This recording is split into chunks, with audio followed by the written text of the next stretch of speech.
Mabuhay! Ako si Emir at tayo'y muling magbalik tanaw sa nakaraan. Parte ang video na ito ng aking mahabang bitinserye tungkol sa anti-terror law.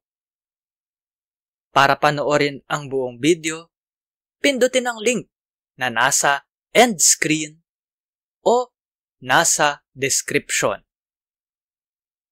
Disclaimer lang po ha, babala. Para lang po magbigay impormasyon ang video na ito. Hindi po payong legal. Salamat po.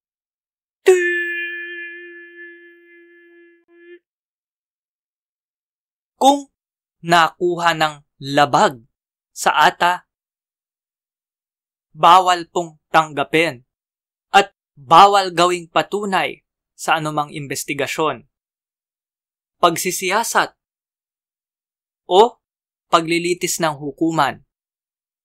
Quasi-judicial, administrative agency po yan. Tagapagbatas, kongreso, o kung sa LGU po, sanggunian,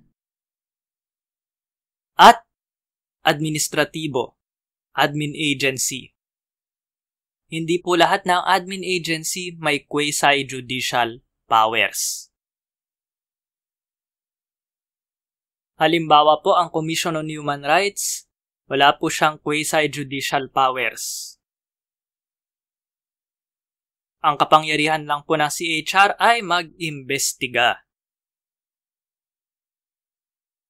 Muli po, inadmissible, bawal gawing patunay. Bakit po? Karapatan po natin yan sa ilalim ng saligang batas. Pwede ang pagmamanman, surveillance, kung may nakasulat na utos ng Court of Appeals ayon sa ATA.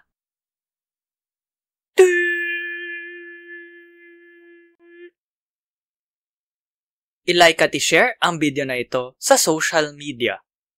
Mag-subscribe at pindutin ang batingaw o bell.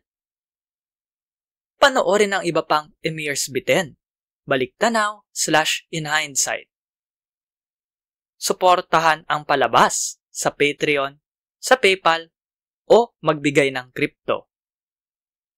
Salamat sa kapatid kong si G-G Arts para sa aking avatar. Tignan at suportahan ang kanyang mga gawa sa mga link sa description. Para po panoorin ang buong seryeng ito, pindutin ang link na lalabas sa end screen. Dapat ngayon na. Maraming salamat po. Hanggang sa muli. At ingat.